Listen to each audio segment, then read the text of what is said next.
Hello everyone. In last video, we have discussed about uniform motion, non-uniform motion, velocity, speed, acceleration, retardation, uniform acceleration. All those terms we have learned about the motion. In this video, we want to discuss about how we are representing the motion graphically or graphical representation of the motion. Mainly, the graph gives us basic information about variety of events. Graphs present basic information about variety of events.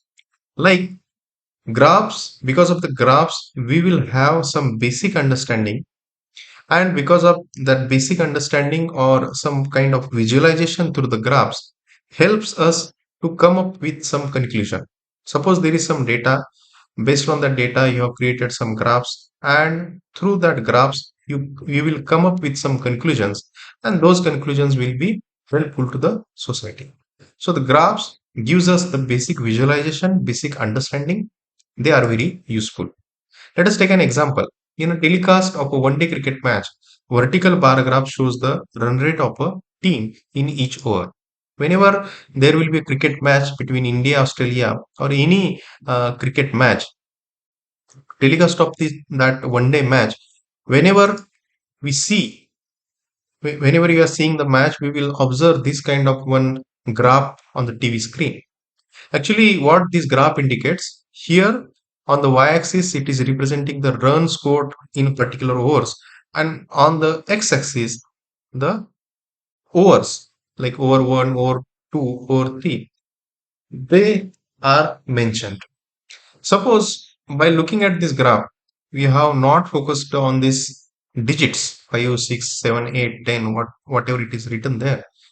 Might because of some something somehow we have forgotten, or somehow we have neglected, or intentionally or unintentionally you have not seen these numbers. But still, just by looking at the graph, you will come to know that particularly in this over, the batsman has scored more runs. So because of this graph, or because of this bar charts, bar graphs, we will have the understanding that in this over there are more runs scored by the batsman or batting team. Right. So like these graphs are very useful. Mainly to describe the motion of an object, we will use line graphs. Mostly line graphs are used to describe the motion of the particular object.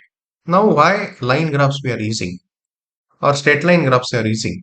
Because straight line graphs are useful in solving linear equations. Now, what is linear equation? Linear equation is has some mathematical background. We learn those things in mathematics. And whenever there are linear equations, the linear equation with two variable form, linear equation with three variables. So like that, to solve whenever there is a problem of two variable problem of the linear equation, solving of that linear equation will be easy. So mainly on the graph, only the two quantities we are considering, or two variables we consider.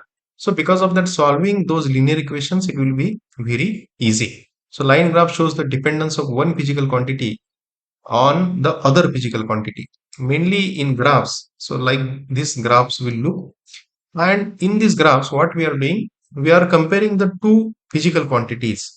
Dependence of one physical quantity on the other physical quantity will be represented in these graphs. So mainly on the x-axis, we will take one physical quantity, suppose as a time, and other physical quantity on the y-axis. It may be distance, it may be velocity, and then distance versus time, or velocity versus time, distance versus time, or velocity versus time. We will create graphs. We will have some points, and those points we will connect. After connecting, we will get these lines, or these graphs we will get, and those graphs, their representation actually help us a lot to understand the basic motion of that object, or how that object has traveled during the journey of that object. For understanding of that, the graphs are very useful. So in coming videos, we will discuss on distance time graph and velocity time graph in detail. Thank you.